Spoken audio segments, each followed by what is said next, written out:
बंधु माने हिंदू संस्कृति रे केते प्रकारर पौराणिक मान्यता को महत्व दि जाइए कि किछि एमिति वृक्षलता होइथांती जिए कि बहुत शुभ एवं पवित्र माना जाए, किंतु एमिति वृक्षलता होइथांती जिए कि आमर जीवन में चलुथिबा समस्या को दूर कर देइथांती।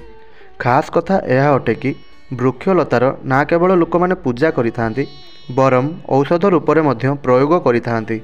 यह केते प्रकारर बेमारी को भी ठीक करिथाए एवं वेद पुराण रे मध्य केते प्रकारर वृक्षलता मानकर उल्लेख रही अछि, जेमितिकी तुलसीर गछ, ओस्त गछ, बर गछ एमानंकर बहुत ही अधिक महत्व रही थाए।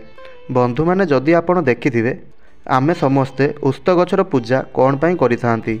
ओस्त गछर पूजा कौन पाई करिबा दरकार।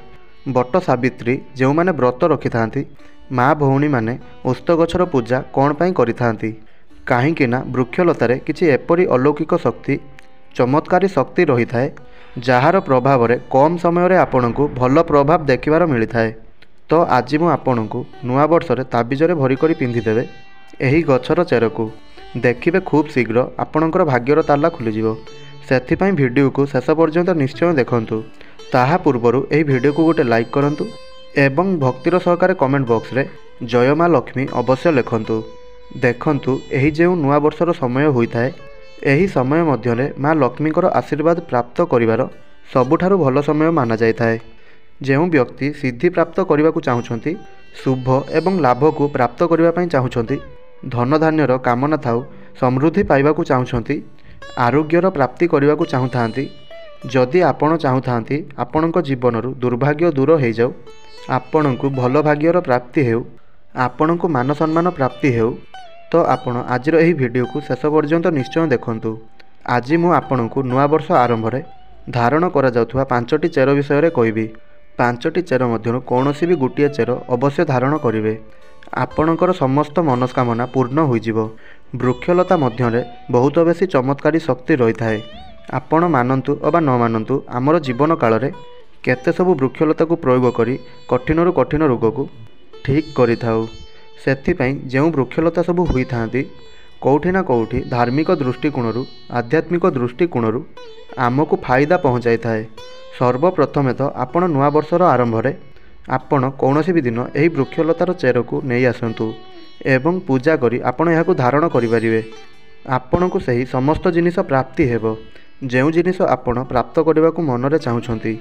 बंधु माने महंगा रत्न पिंधिबा परिवर्ते जदि आपण एही वृक्षलतार चेर को धारण करिवे तो ताठारु अधिक भल परिणाम आपणकु प्राप्ति होई पारिबो। चांदीर ताबिज पई जदि आपणक पाखरे संबल नाही तेबे आपण तंबार ताबिज मध्य धारण करिपारिबे। तो आसंतु एही वीडियो रे जानिबा कि नुआ वर्ष रे केउ गछर चेर को आपण आनी धारण करिबा दरकार।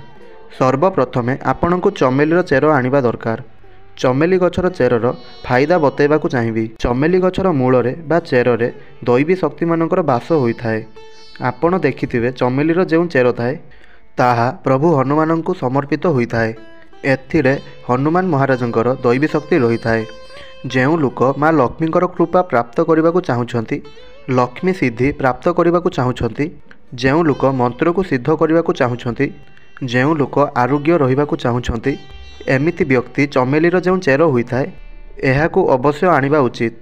चमेलीर जेउ चेर होइथाए एहाकु नुआ वर्ष रे नै आसंतु एवं एहाकु घरे थिबा ठाकुरंक पाखरे पूजा करि दियंतु। एहाकु पूजा करिबा परे एहाकु चांदीर ताबिजरे पुराई किंबा तंबार ताबिजरे पुराई धारण करंतु। आपण एहाकु नुआ वर्ष दिन धारण करिपारिबे। तो एहा द्वारा आपणकु दैवी शक्तिर प्राप्ति होइथाए, अलौकिक शक्तिर प्राप्ति होइथाए। प्रभु हनुमान महाराजंकर कृपा आपण को प्राप्ति होइथाए। आपण सर्वदा निरोग रही थांती। द्वितीय वृक्षटी हैला अपमार्ग गछ। एहाकु केते जगार गुगुचिया नाम रे मध्य जणा जाए। एहाकु अपमार्ग कौन पाई कहा जाए ना एहार जेउ बीज होइथाए एहा उल्लटा रही थांती, एथिपाई एहाकु अपमार्ग कहा जाए। अर्थात एहा दुनियाठू उल्लटा चली थाए। अपमार्गर सन्थ महात्मा लोक सबुठारु अधिक प्रयोग करिथांती। अपमार्ग जेउ होइथाए एहार बीजर खीरी बनाई करी खाइबा द्वारा 30 दिन पर्यंत भूक लगी न थाए। सेथिपाई एहाकु सन्थ महात्मा माने एहार बीजर खीरी बनाई करी खाई थांती एवं अधिक समय पर्यंत साधना करिथांती। तो एहाकू केबे पिंधिबा दरकार आउ केमिति धारण करिबा दरकार नुआ वर्ष दिन आपण एहाकू धारण करिपारिबे। एहाकू धारण करिबा परे एहा शत्रु मानकर नाश करिथाए। एक खास कथा जो लोक वशीकरण प्राप्त करने को चाहते कि समस्त लोक तांकू देखिकरी सम्मोहित हो जातु केवल तांकर ही कथा मानतु तो एमिति व्यक्ति अपमार्गर चेर निश्चय धारण करंतु। एहार चेर को धारण करिबा परे आध्यात्मिक उन्नति होता है, भाग्यर ताला खुली जाए। आपण जेउठाकू भी जातु लोक मैंने आपण को देखिकरी आकर्षित हेबे, आपणकर वशीभूत होइजिवे। तो एहाकू अवश्य धारण करंतु। एहाकू पिंधिबा परे जो नवग्रहंकर पीड़ा होता है ताहा तत्काल दूर होता है। जेमितिकी शनि पीड़ा, राहुकेतु दशा। वर्तमान जानिबा तृतीय वृक्षटी हैला बरगछर जटा। एहा आपणक भाग्यर ताला खुली थाए, राताराति आपणकर भाग्य को चमकाई देई थाए। बरगछर जो जटा थाए आध्यात्मिक दृष्टि एहाकू बहुत ही पवित्र माना जाय थाए एवं आमर हिंदू धर्म रे बरगछ को देववृक्ष माना जाय थाए।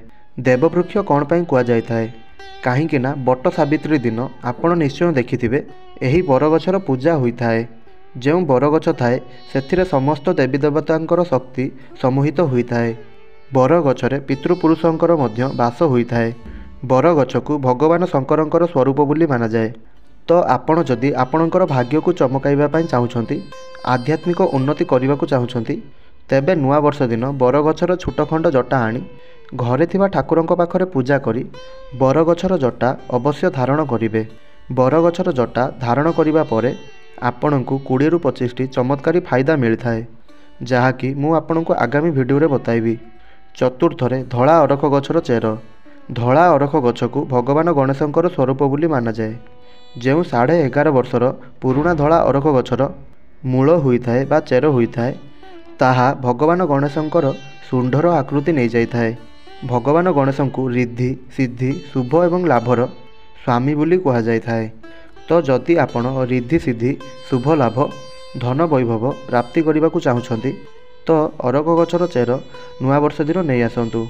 एहाकू नुआ वर्ष दिन आनी घरे थिबा ठाकुरंक पाखरे पूजा करि दियंतु। एहा परे आपण एहाकू धारण करिपारिबे। एहा द्वारा आपणकू बहुत बेसी लाभ प्राप्ति होता है। अरख गछ को भगवान गणेशंकर स्वरूप बोली कहा जाए एवं अरख चेर धारण करिबा परे नवग्रहंकर पीड़ा दूर होता है। खास करी बुध ग्रहंकर पीड़ा दूर होता है। शेष वृक्षटी हैला अपराजिता। अपराजिता चेर कौन पाई धारण करिबा दरकार? जो अपराजिता गछ होता है एहार पुष्प माँ लक्ष्मींकर अत्यंत प्रिय होता है। अपराजितार पुष्प माँ लक्ष्मी को बहुत बेसी पसंद अटे एवं अधिकतर जदि लक्ष्मी पूजारे आपण माँ लक्ष्मी को प्रसन्न करने पाई चाहूँगी तो अपराजिता गछर चेर को धारण करंतु। एहाकू चांदीर ताबिजरे पुराई धारण करिपारिबे। देखिबे आपणकू माँ लक्ष्मींकर कृपा प्राप्ति हेबो। चाकरी दरकार जदि आपणकू चाकरी प्राप्त होता है, आपणकर आध्यात्मिक उन्नति होता है। मानतु अबा न मानतु धर्म निज जगार अच्छी, जड़ीबूटीर शक्ति निज जगार अच्छी। जड़ीबूटीर शक्ति तार अलग महत्व रही है। मनीषर विश्वास रखिबा बहुत जरूरी होता है। जो लोक मानि थांती सेमानंक पई भगवान अछंती, जो लोक मानती नहीं तो पत्थर भावी थांती। मु आपनकु जेते भी जड़ीबूटी विषय रे कहली जदि आपणकर विश्वास अच्छी तेबे जाई एहा आपणकु भल परिणाम देइताए। तो आपणकर भाग्य परिवर्तन करिबा पई आपणकर आध्यात्मिक उन्नति करिबा पई एही चेर अवश्य धारण करंतु। सर्वदा आपणकु सुरक्षा प्रदान करिवो।